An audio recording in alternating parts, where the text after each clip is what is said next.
Hello and welcome to the news at 7, where we get to the heart of the day's stories and communities across Scotland tonight. Parents with sick newborns will get extra paid leave while their children are in hospital. We meet one family from West Lothian whose baby Lachlan arrived at just 31 weeks. They faced money worries as they needed time off to be with him in hospital. There was significant financial pressure, particularly because I actually hadn't started my maternity leave when Lachlan was born, so the policy is that it automatically starts at that date, understandably, but that was a few weeks before I was supposed to even start maternity leave. He was 8 weeks early. We'll have the latest on the changes in maternity leave which come into force this Sunday. Also tonight, the First Minister has arrived in the US in the wake of Donald Trump's taxes on Scottish goods. We'll be live in New York with the latest. Also on the programme, one man explains the difficulty of having a disability when it comes to accessing some support. We will, of course, have all the sport with Lewis. Lewis, what have you got for us tonight? Yes, we're going to look ahead to Glasgow Warriors' big European tie tomorrow night and hear from manager with his sights set on the top six. And from gas holders to green spaces, we're in Granton in Edinburgh at a new public park. Hello, I'm Amy Irons and welcome to the news at 7.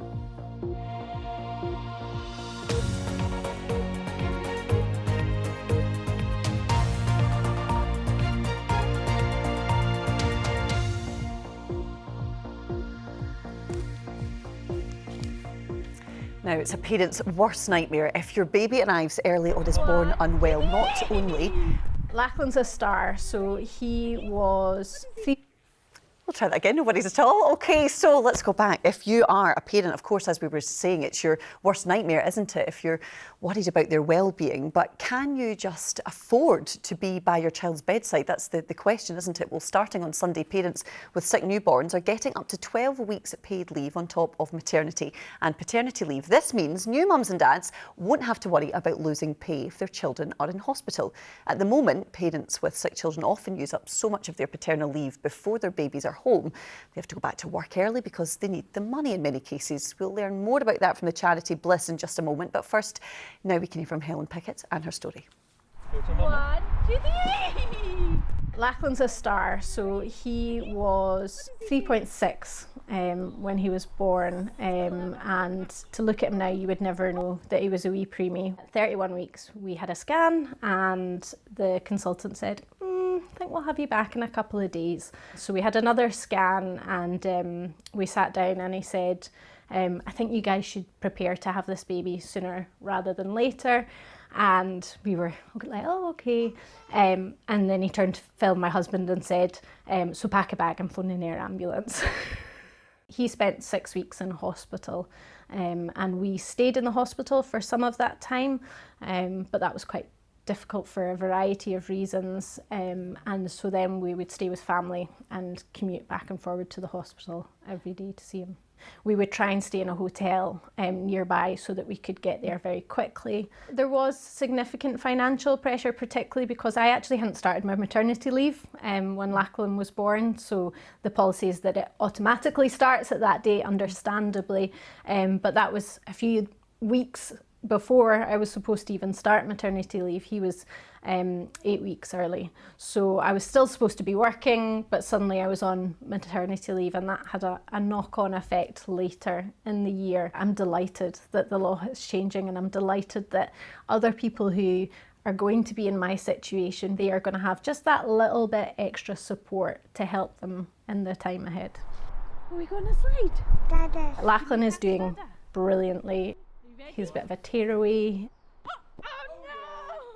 That was Helen Pickett's story. Well, we can speak to Josie Anderson now from Bliss. They're a charity for infants who support families of babies in neonatal care. Josie, thanks so much for joining us. So this new law covers up to 12 weeks off work for parents. Just how exactly does it work in terms of parents being able to get that leave?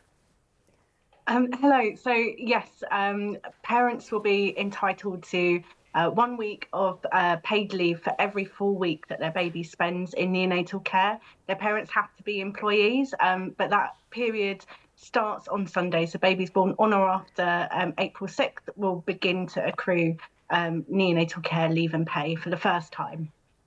So for parents, Josie, whose babies are unwell, I mean, this it must be such a difficult time. We heard from Helen just what she went through when Lachlan was born at 31 weeks. How important is this new law for them and just taking some of that pressure off? I mean, Helen explained it absolutely brilliantly, but this entitlement really will be transformative for families. As Helen explained, your life is really turned upside down when your baby needs neonatal care. For most families, this isn't an expected end to their journey. Most families don't know their baby's going to be born unwell and are thrust into this medical world of neonatal care. Their income suddenly shrinks because they have to go on to maternity or paternity leave early. There's lots of extra expenses that are incurred. And when you're going through one of the hardest things a family can go through, one thing you don't want to be worried about is work and money, and neonatal care leave and pay is really going to help support families manage that and to take their mind away from that and keep them where they need to be, which is right by their baby's side. Yeah, definitely. This isn't, as you say, this is not something that new parents would be planning for it in many cases. 12 weeks, it's not going to be enough time for everybody. Unfortunately, there will be babies who need much more care than that. Yes, absolutely. So some babies, particularly those born right at the extremes of prematurity, 22, 23 weeks, are likely to spend much longer than 12 weeks in hospital. Much like with maternity and paternity pay, employers can offer more than the statutory minimum. And we really encourage employers who can to do that. But this new entitlement will mean that there's a statutory minimum for every employer to be offering. But for those that can, we really encourage them to meet their employee where they need to be met and meet the need that's in front of them. Yeah, and the question I suppose I have as well, Josie, does anything happen to employers if they don't give their employees that time off? So it's a neonatal care leave is a day one right. And neonatal care pay is much like maternity and paternity pay if other conditions are met, then families qualify. Much like an employer wouldn't deny a family maternity or paternity leave, they can't deny them neonatal care leave if they are meeting all of the requirements. So being an employee, their baby being in hospital for 7 continuous days or more, etc. So we really wouldn't expect an employee to be doing that, and it would be against this new law. Yeah, Josie Anderson from Bliss, thank you very much for talking us through this new law, which of course comes into force this week. Thank you very much. Thank you.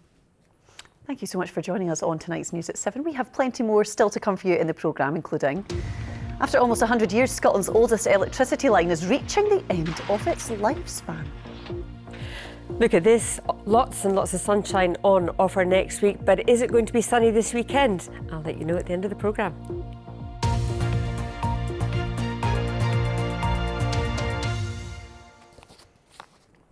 Yes, it's been glorious, hasn't it? We'll get all the details later. Now to some other news, and Scotland's political leaders might still be reeling from Donald Trump's 10% tariffs on all Scottish goods being sent to the US. But today they arrived in NYC for the start of Tartan Week.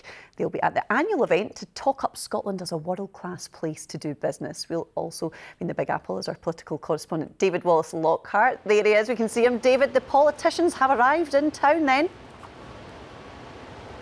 They have, Amy. So it's not just those with Scottish links who come from across the world to be part of Tartan Week here.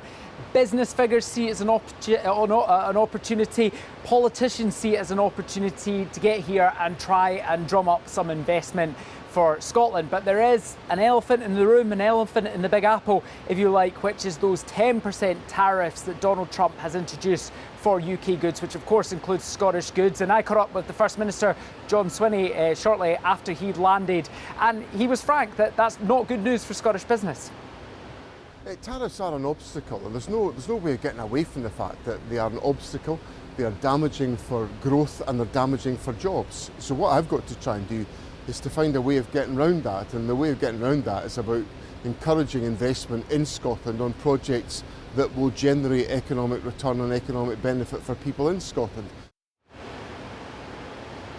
Now, it's the UK government who oversee trade, specifically sort of trade deals for the UK.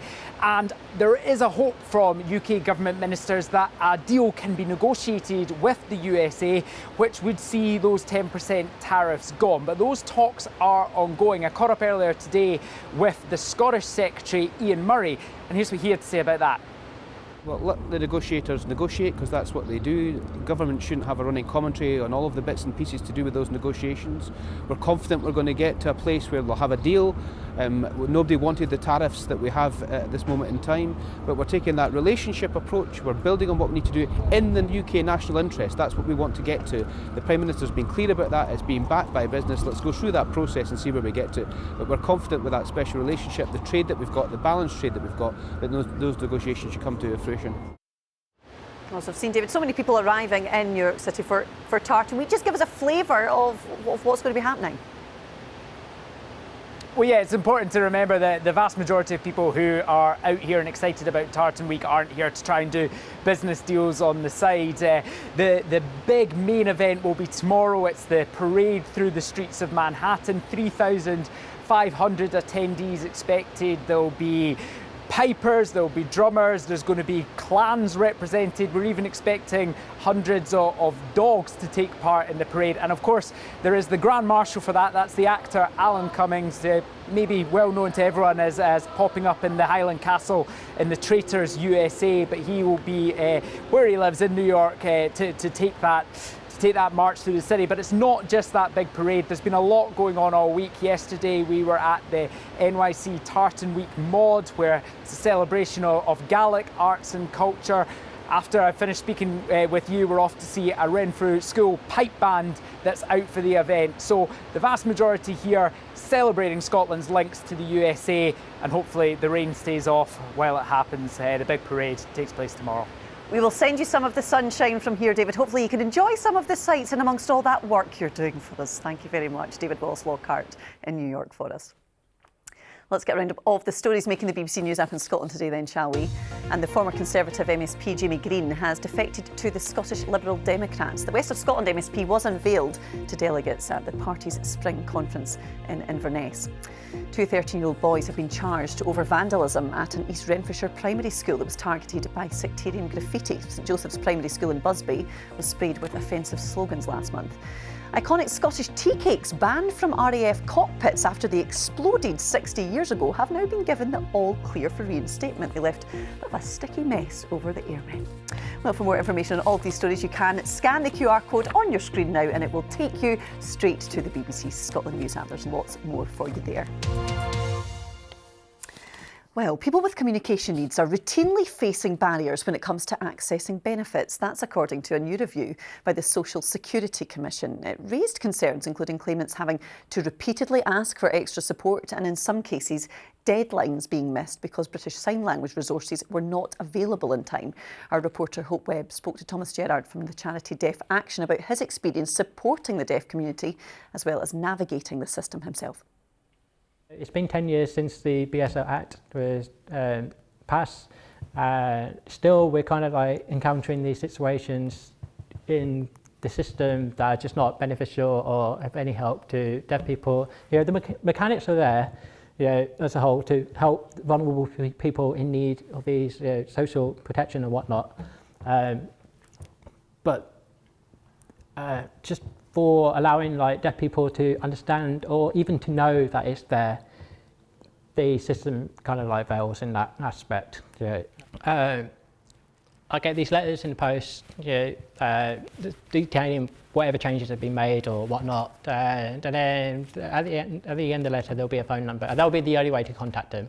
But obviously that's a barrier already. As a deaf person, I have to rely on like interpreters and whatnot. So on the website, there's nothing. There's no BSL provision, and there's no like direction for deaf people. Like this is available. You can access our services by using this. There's just none of that. So that would be the key barrier that an everyday deaf person would face. That's Thomas Gerrard speaking to our reporter Hope Webb. In a statement, Social Security Scotland, which is responsible for delivering social security payments, said it welcomed the report and is committed to continuously improving its service. OK, still to come, we will have the weather with Judith. But first of all, of course, it is sport time with Lewis. And what a weekend is ahead for Glasgow Warriors, Lewis.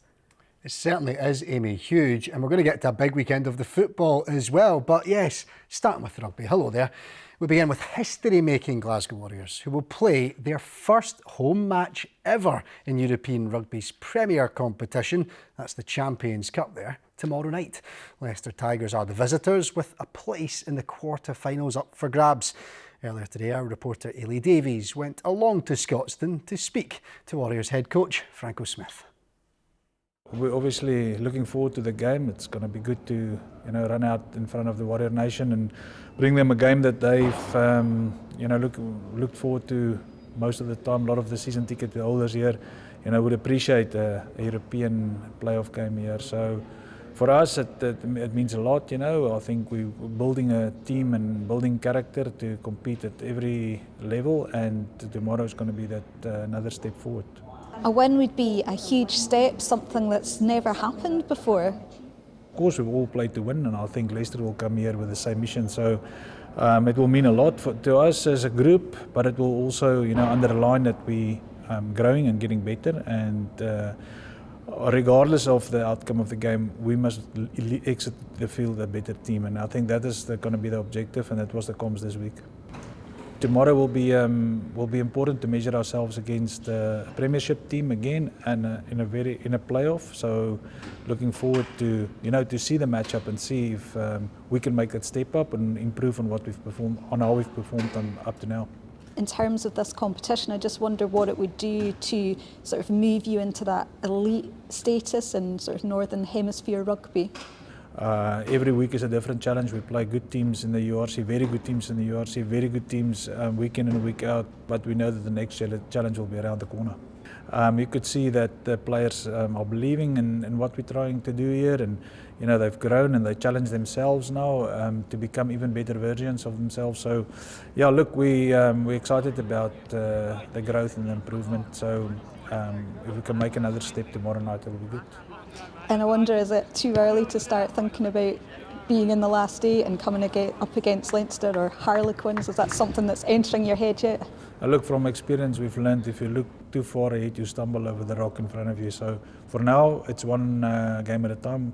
In fact, one half at a time from where we sit now. So we will just go out there and roll our best product. We know Leicester will be up for it. They're coming, also to progress. So we realise obviously what the threats are, and we're going to have to, be the very best tomorrow night. Glasgow Warriors head coach talking to our reporter Ailey Davies there. Now, I mentioned it's a big weekend of football ahead as well, and it starts tonight because Scotland take on Germany in the Women's Nations League A tonight as they look to win their first match of the campaign after losing to Austria and the Netherlands back in February. Interim head coach Michael McArdle takes the team for the match at Tannadice, the first of a double header against Germany, with the second game being played in Wolfsburg on Tuesday. Midfielder Sam Kerr acknowledges the top seeds will pose Scotland problems, but feels it's a chance for the players to step up. Germany is one of the best teams in the world. We know that, and it's going to be a really tough game for us. I mean, they've got so many amazing players, they have so many strengths as a team, but also as well, we have strengths as a team and we have really good players as well. So it's about us turning up on the day and implementing our game plan and hopefully getting a result from it. Okay, to the domestic game now, because as I mentioned, a huge weekend ahead as the Premiership split edges ever closer. Hearts, they're looking to clinch their spot in the top six when they play Dundee United on Sunday. A win for the Tynecastle side, coupled with defeats for Motherwell and St Mirren, would secure their place. And manager Neil Critchley admits it would be an incredible turnaround. And we play on Sunday, other teams play before us, so we'll sort of know where we are and what we need to do. And but yeah, I think it was 2 points after 11 games. I think to be where we are now has been progress, but we're not stopping. There's still plenty of points to play for, and we want to be obviously in the top six. So to keep up to speed with everything over the weekend in the football, head over to the BBC Sports Scotland website and you'll be able to watch Scotland's match tonight against Germany that I was talking about. It's on there. The match kicks off this evening at 7:35. So yes, a big night up at Tannadice. Certainly is, although the mere mention of Scotland against Germany. Yeah, it brings back a few brings back flashbacks. painful memories of the men. And that? Great. I know I shouldn't have. I know, you've done it. Thanks very much. Thanks as always. Now, they're a familiar sight dotted across the Scottish countryside. And yes, towering pylons carrying electricity to homes and businesses across the country. Now, after almost 100 years, Scotland's oldest transmission line is reaching the end of its lifespan. The towers along G Route, which stretch from Erskine to near Port Glasgow, are being pulled down and replaced with smaller, modernised towers to keep up with electricity demands. We're watching Scotland's oldest transmission line come down. It's hard to believe it's approaching 100 years old.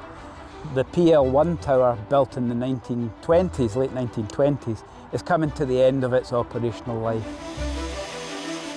We'll make cuts into the leg of the tower, and then in a controlled manner we can pull it over, just like the hinge of a door or a tree being felled over. I started off my career as a linesman, so I've actually climbed the tower that you've just seen being pulled over. So it is sad in a way for me to see an old friend disappearing. In 1926, when King George V was on the throne, electricity was really starting to become incredibly popular, especially around about the industrial parts like Glasgow, Greenock. And the government stepped in to coordinate how the energy was going to get moved around about the whole country rather than just in these specific locations. The new Trident line replaces the old G route exactly from point to point. So it travels from Erskine all the way out to Devilmoor.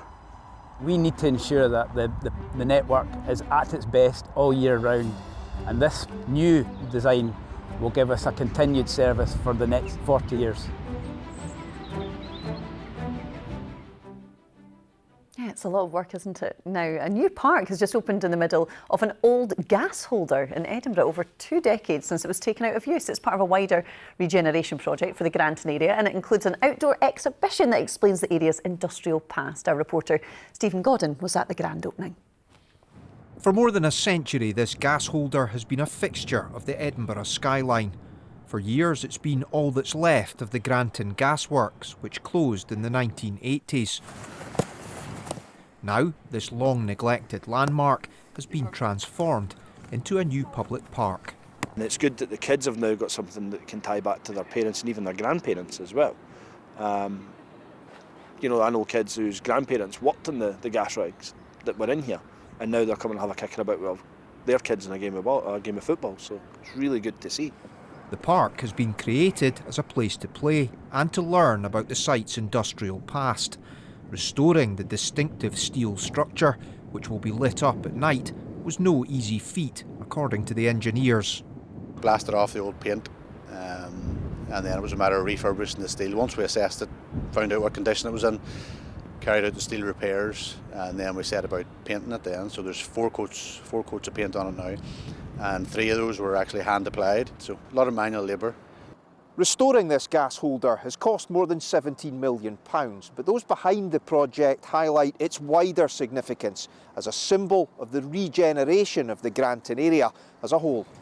Gas holder number 1 and the nearby refurbished Granton station building are part of a proposed £1.3 billion regeneration, part of the strategy for easing pressure on housing and services as Edinburgh continues to grow. This development symbolises what we aim to achieve for our city, which is an attractive area that previously was regarded as unappealing, and transform it. This gas holder previously was regarded by many as an ugly duckling, and now we've turned it into the magnificent, beautiful swan that it is. Ahead of the official ribbon cutting on Saturday, local people are already exploring this industrial relic that's been given a new lease of life. Stephen Godden reporting Scotland, Granton. Oh, certainly an ugly duckling no more, but is the weather going to continue? Are we all going to be out in parks near us, Judith? It's just been glorious, hasn't it? Not often, I can say yes, it is going to continue. We've had a drier than average February, a drier than average March, and the first half of April is going to be drier as well. I mean, it's not for everybody, got to remember that, but for We like it. We'll take it, won't we? Thank you very much, Amy. There we are. Sunshine in the Borders, sunshine in Shetland and sunshine in Gourock. The only place that didn't see much sunshine was the eastern coastal areas. There was a wee bit of low cloud there. Now, as far as the weather is concerned, it's still all about that very generous area of high pressure. It's staying with us right through the weekend and indeed right through this next week as well. As through tonight and tomorrow, a northeasterly wind bringing cooler air, but then the wind switches directions. It veers into the southwest, introducing milder, if not warmer air as well. Tonight's largely dry, clear spells across eastern Scotland, a wee bit of mist and low cloud pooling into the east, continuing to build as we head through the overnight period. That will be cold enough for pretty widespread frost through some of the glens, -3 or 4 possible, up and towards Granton and the Highlands as well. But cold really everywhere. So cool and a fresh start tomorrow with frost in the north for some. Still that grey cloud lying across eastern Scotland through the central lowlands, but that shows signs of burning off as we head through the course of the day. And in fact, Shetland looks like having a fine afternoon. There'll be a brisk northeasterly wind and you will notice how cold it feels. A bit more cloud for Orkney, still some bright spells. Thicker cloud lingering for Caithness, for northern Aberdeenshire. Eastern coastal areas always prone to hanging on to a bit of that mist and low cloud. It's not quite hard, but it looks like hard, if you know what I mean.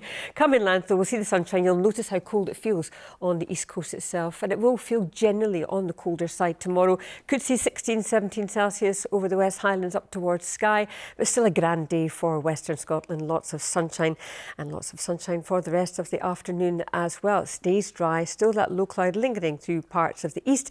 That starts to reform and push inland as we head through the overnight period on Saturday. With us first thing on Sunday, it's a chilly start as well, but that bank of low cloud drifts ever so quickly northwards, eventually becoming confined to Shetland, eventually clearing here. Lots of sunshine, dry. It will feel warmer. We cut off that northeasterly wind, and here's the outlook chart. It always gives me great joy to see sunshine symbols across Scotland. There you go, sunny and temperatures starting to rise once again as well. That's your forecast.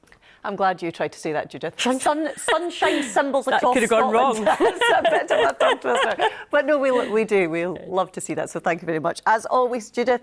And now it is a pretty sad day for us here at BBC Scotland. As I'm sure you know already, we're saying goodbye to the broadcasting legend. That is Sally Magnuson. She has decided to step down from the main anchor role of Reporting Scotland over on BBC One Scotland. And this is what she had to say within the last half hour. And that's Reporting Scotland. Anne McAlpine will be here with your late news around 10:30 tonight. But until then, enjoy your evening. And from me, for the last time, goodbye.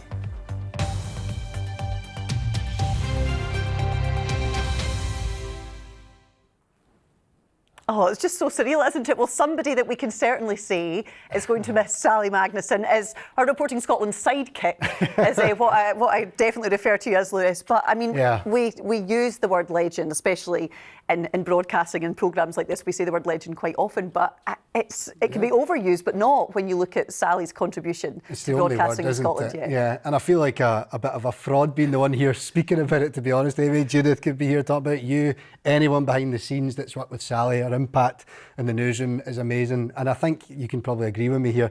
Coming into the newsroom environment as a young presenter, she's quite intimidating because it's Sally Magnuson. It is a big name, a big personality, but she just made me feel so welcome, as I'm sure she has done for everyone in this building, really, and in this newsroom.